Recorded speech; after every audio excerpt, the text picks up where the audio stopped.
O 11º Congresso Goiano da Magistratura traz como tema o ativismo judicial, que tem dividido opiniões entre os juristas. O senhor acredita que o ativismo judicial está ocorrendo no país a reboque das mobilizações sociais? Eu acho que, sem dúvida alguma, o Brasil hoje vive uma fase de ativismo judicial. Eu acho que esse ativismo judicial, em alguns contextos, é muito bem-vindo, sobretudo quando se trata da proteção de direitos fundamentais de minorias, quando se trata da correção de algumas disfunções do processo político. Agora, por outro lado, o ativismo judicial não pode ameaçar um espaço legítimo da política majoritária. Quer dizer, é importante que o Poder Judiciário assuma uma função de defesa dos direitos na sociedade brasileira, o que vem, de fato, ocorrendo muito intensamente, sobretudo depois de 88. Agora, também é muito importante que se reconheça um papel central na nossa vida institucional para a política, inclusive para a política parlamentar, né? A gente não deve pensar, então, no ativismo judicial como uma panaceia, como uma solução para os males brasileiros, porque não é. Mas que, sem dúvida alguma, em determinados campos, uma atuação enérgica do Poder Judiciário é muito importante para a concretização dos valores da Constituição.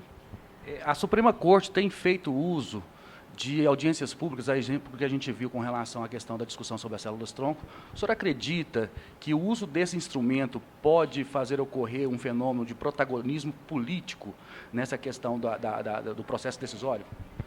Eu acho que as audiências públicas são extremamente importantes porque elas contribuem para democratizar o debate na jurisdição constitucional. Quer dizer, em vez de falarem apenas os atores, né, do sistema jurídico, a sociedade civil é convocada para participar e pode trazer à tona os seus argumentos. E a importância dessas audiências públicas cresce ainda mais, tendo em vista um fenômeno que é tipicamente brasileiro, do televisionamento das sessões do STF. Então, toda a sociedade acaba tomando conhecimento daqueles debates, né? Eu acho que um exemplo muito claro disso foi o fato de que houve um envolvimento social maior no momento em que o Supremo foi julgar o caso, né, da pesquisa com células-tronco embrionárias, do que no âmbito do próprio processo legislativo que resultou na lei que previu a possibilidade de pesquisa de células-tronco embrionárias. Então, acho que isso é muito importante, inclusive porque cria acessos da sociedade civil para o STF, que contribui para a democratização da jurisdição constitucional. E qual é a opinião do senhor com relação a esse trabalho que, por exemplo, as associações de magistrados nos estados têm feito, a exemplo do que a ASMEC está fazendo em promover um evento para discutir esse tema? O senhor acredita que isso é um incentivo à reflexão, ao estudo do tema ativismo judicial? Acho que é fundamental. Acho que eu dou parabéns à ASMEG pela essa iniciativa. Eu acho que esse é um tema delicado, é um tema interdisciplinar, porque ele simultaneamente envolve direito, mas também envolve ciência política, filosofia política, envolve outros ramos, e que discutir amplamente, né, sem preconceitos, sem corporativismo, com um olhar aberto, é fundamental, enfim, para a legitimação das práticas judiciais, para até aperfeiçoamento, né, do funcionamento do Poder Judiciário. Então, eu, de fato, acho esse tipo de debate essencial.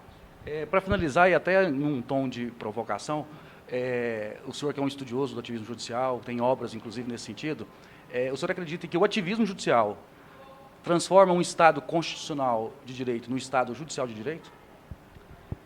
Olha, eu acho que um ativismo excessivo, quer dizer, se o judiciário se tornasse, vamos dizer assim, o protagonista do processo político, isso seria ruim para uma democracia.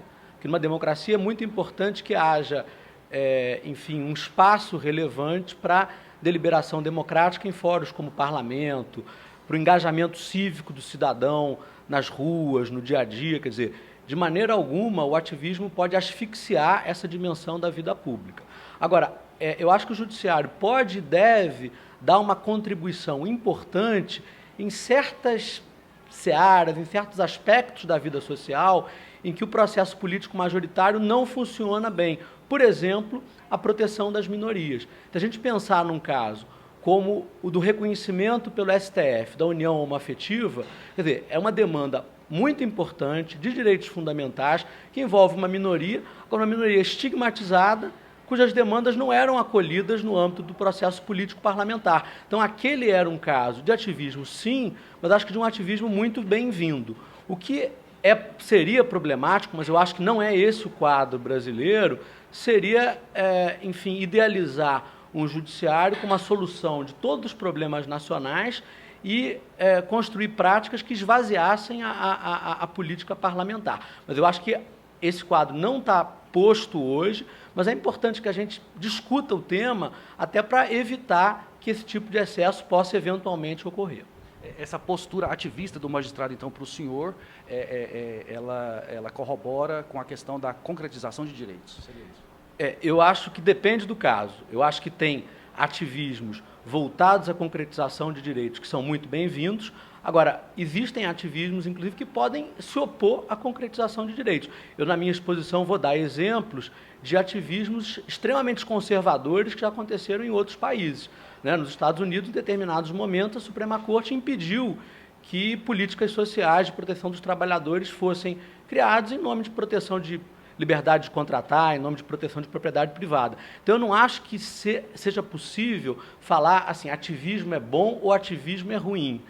Eu acho que a discussão ela tem muitas nuances e é importante que a gente explore essas nuances para o tema não ficar assim, meio panfletário, meio fla-flu, o sujeito é a favor do ativismo ou é contra o ativismo.